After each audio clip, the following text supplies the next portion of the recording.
ہمارے نبی کے بعد، کلپ مت کاٹ دینا میرے بچوں، سرکار دو جہاں کے بعد سب سے بڑا مقام مولا علی کا ہے، سب سے بڑا مقام۔ اب سے 8 سال پہلے جب یہ نظریہ ہم نے ممبروں سے بیان کرنا شروع کیا تو پنجاب میں میرے ساتھ مسئلے ہونا شروع ہو گئے۔ ایک علماء کا بورڈ بٹھا دیا گیا اور وہاں ہمارے لیے کچھ طے ہونے لگا، تو جس کی جو محنت ہو اسی کے نام سے بیان کرنی چاہیے۔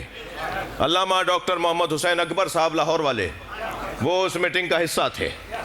جب ان کے پاس چراغ محفل آیا تو انہوں نے کہا یہ صرف شہنشاہ حسین نقوی کا عقیدہ نہیں ہے، ہم سب شیعوں کا عقیدہ ہے کہ ہمارے نبی کے بعد، سرکار دو جہاں کے بعد، خاتم النبیین کے بعد اس کائنات میں سب سے افضل وجود مولا علی کا ہے۔ جی توجہ ہے؟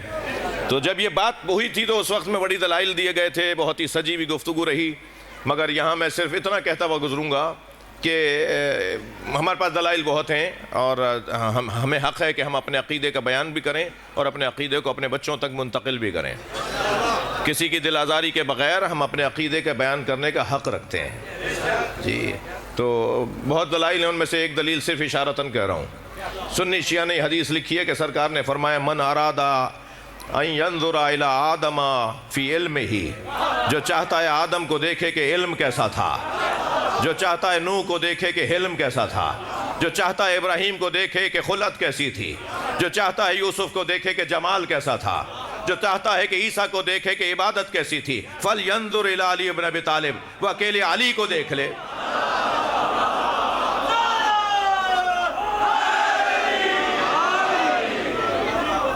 ان گھروں کی تعظیم، اس گھرانے کو اللہ نے معظم قرار دیا ہے۔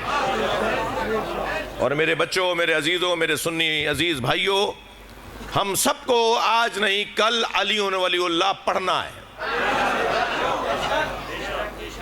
پڑھنا ہے۔ بعض زندگی میں پڑھیں گے، بعض مر کے پڑھیں گے۔ مر کے کیسے پڑھیں گے بھائی؟ جب قیامت میں علی کے ہاتھ میں علم نظر آئے گا، جب جنت کے دروازے پہ علی علی کی کنڈی بج رہی ہوگی، جی جب جنت میں جانے کے لیے پوچھا جائے گا علی کی تحریر لائے ہو، ہم سب کو مجبوراً مولا علی کو ماننا ہے۔ اور اللہ یہ مجبوراً ڈنڈے کی زور پہ نہیں منوا رہا۔ پروردگار عالم نے 1150 سال سے علی کے ایک بیٹے کو پردے غیبت میں رکھا ہوا ہے۔ اس سے زیادہ اور اختیار ہوتا ہے کوئی؟ صدیوں کو اختیار دے دیا کہ اپنی مرضی سے آؤ اس دروازے پر، اس سے زیادہ کوئی اختیار ہوگا؟ وہ چاہتا تو ڈنڈے پہ سب سے منوا لیتا، جیسے اس نے ہمیں مجبور رکھا ہے کہ فلاں ماں باپ کے گھر پیدا ہوئے ہیں، ہمیں مجبور رکھا ہے کہ فلاں زبان بولنے والے پیدا ہوئے ہیں، ہمیں مجبور رکھا ہے کہ ہماری 2 آنکھیں ہیں، ہمارے 2 ہاتھ 2 پیر ہیں، اس نے مجبور رکھا ہے کہ 2 کان ہیں، اس نے یہ سارے کاموں میں ہمیں مجبور رکھا ہے، فلاں گاؤں میں پیدا کیا ہے، فلاں شہر میں، یہ مجبور رکھا ہے۔ وہ چاہتا تو ہماری یہ مجبوری بھی لے لیتا، مگر وہ ہمیں مجبور نہیں منوانا چاہتا، وہ ہمارے لیے دروازے کھول رہا ہے۔ 1400 سال نہیں، 1150 سال میرے مولا امام زمانہ کو دنیا میں آئے ہوئے ہو گئے۔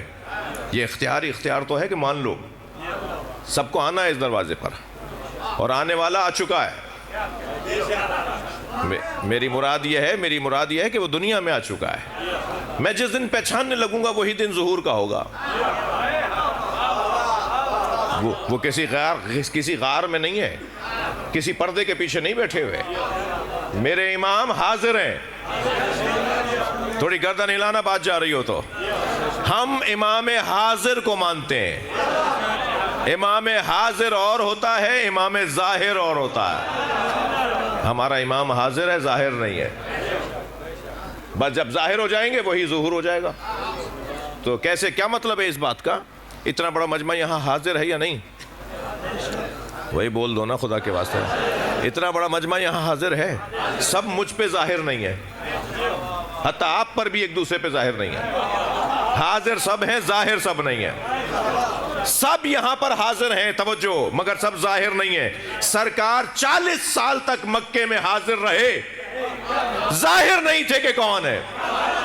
میرے مولا امام مہدی حاضر ہیں، جب ہم پہچاننے لگیں گے ظہور ہو جائے گا۔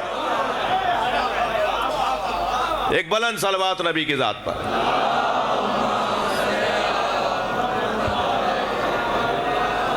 اس سے بلند صلوات ممکن ہے تو شوکت بھائی کو یہاں بٹھاؤ.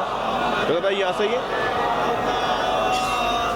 میرے بھائی، میرے بڑے بھائی جناب شوکت رضا شوکت، یہ الہی آمین، الہی آمین، الہی آمین. میرے بھائی کی دعاؤں کی قبولیت کے لیے، میری دعاؤں کی قبولیت کے لیے ایک بلند تر صلوات. اللہم صل علی.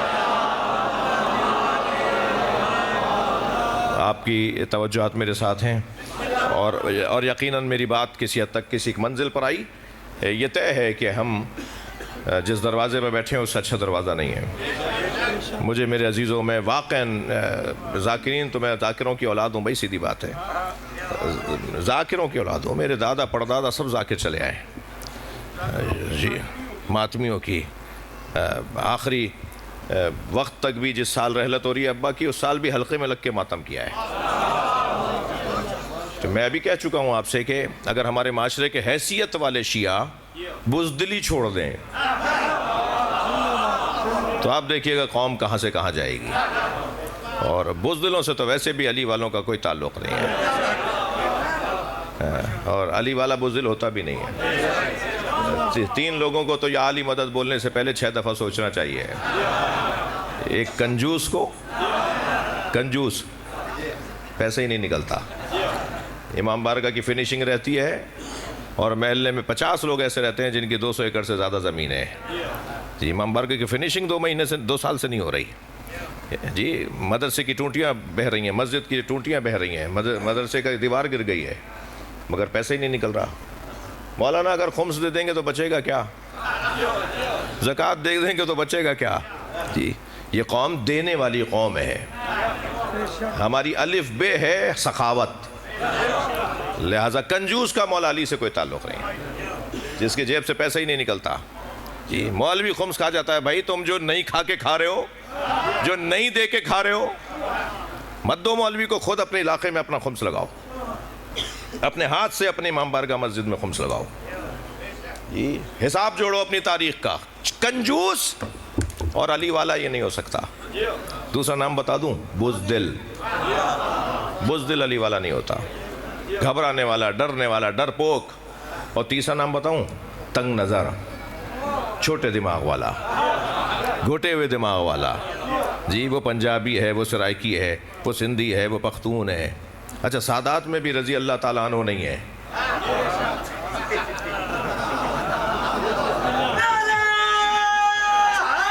کوئی وہ کاظمیوں کا امام بارگاہ ہے، وہ بخاریوں کا امام بارگاہ ہے، وہ نقویوں کا ہے، وہ بھائی وہ جو ہے وہ شیرازیوں کا ہے. دیواروں پہ دیواریں اٹھائے چلے جا رہے ہیں، تفریقوں پہ تفریقیں اٹھائے چلے جا رہے ہیں.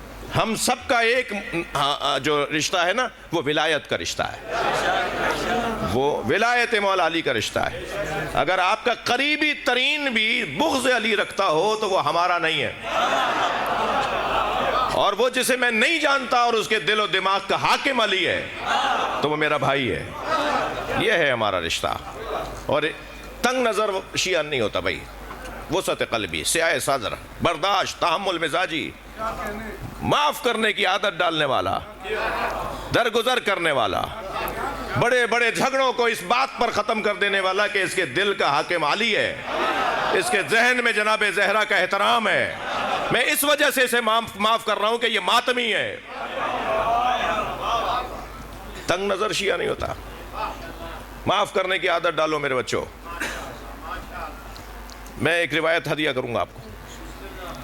محشر میں اللہ سیدہ کو آواز دے کر کہے گا، فاطمہ جسے چاہو جنت میں لے جاؤ. اور سیدہ تلتقط اللہ اکبر حبل الجدی من حبل الردی. جیسے پرندہ ردی دانوں میں سے جید دانوں کو چنتا ہے، ایسے سیدہ محشر میں سے حب حسین رکھنے والوں کو چنیں گی، محبت حسین رکھنے والوں کو چنیں گی. اور جب انہیں چن لیا جائے گا، اب محبت حسین کی بات ہے، میں تھوڑا سا جگر پہ پتھر رکھ کے بول رہا ہوں، شیعوں کی بات نہیں ہے. بہت مشکل ہے شیعہ ہونا. محب ہو جاؤ، یہی ہنر ہے. بی بی محبان حسین کو چنیں گی، اور پھر محبان حسین جب منتخب ہو جائیں گے اور جنت میں جانے لگیں گے تو پھر اللہ کی آواز آئے گی، تمہیں سیدہ نے چنا ہے، تو اب میں تمہیں اختیار دے رہا ہوں، جسے تم چاہو چن کے لے جاؤ.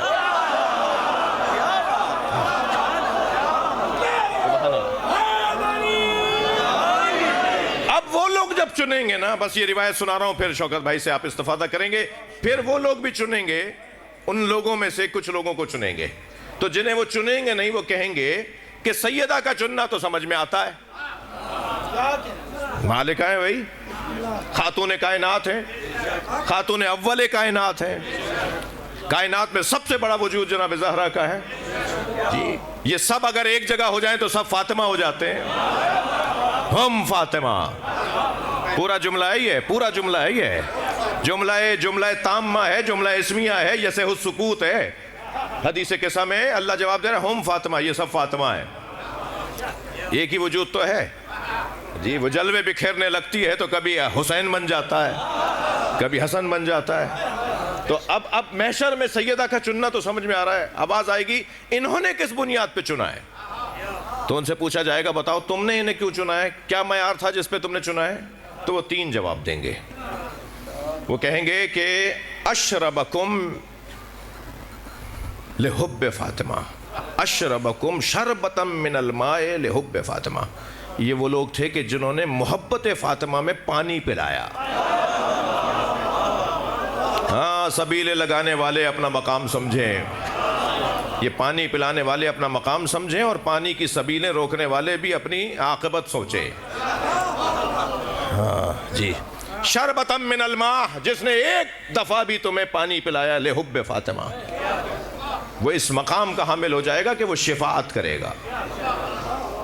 دوسرا، اطعمکم، جس نے تمہیں کھانا کھلایا لحب فاطمہ.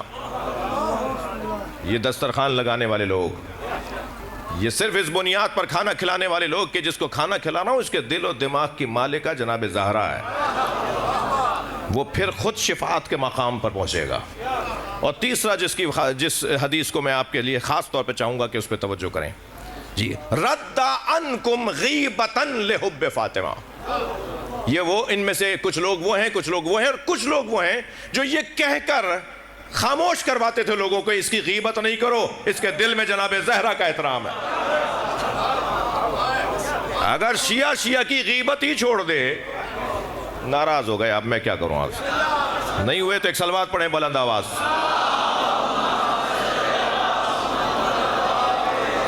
اگر شیعہ کی غیبت چھوڑ دے، تھک تو نہیں رہے. حدیث سنائی ہے میں نے، یہ بہار الانوار کے اندر علامہ مجلسی سے امام صادق سے نقل کیا ہے کہ اگر اس وجہ سے جا رہا ہوگا کہ رد عنکم غیبتا لحب فاطمہ، یہ روکتے تھے کہ اس کی غیبت نہیں کرو، یہ محب فاطمہ ہے، تو غیبت نہ کرنے والے کو یہ مقام ملے گا، تو معاف کرنے والے کو کتنا بڑا مقام ملے گا، درگزر کرنے والے کو کتنا مقام ملے گا. چھوڑ دو اس کو، معاف کر دو اس کو، درگزر کرو، اس لیے کہ یہ محب اہل بیت ہیں. اللہ ہمیں ان باتوں پہ عمل کی توفیق عطا فرمائے. آپ کی توجہات کا ممنون ہوں. استفادہ ہوگا میرے بھائی سے. آپ سب کے لیے دعا گو، خاص طور پہ میرے یہ بھٹی برادران جو تشریف فرما ہیں، جو ملک سے باہر تشریف فرما ہوتے ہیں، آپ سب کے لیے، اس علاقے کے لیے، پورے ملک کے لیے، عالم اسلام کے لیے، شعبانیوں کے لیے دعاؤں کی قبولیت. بلند تر صلوات.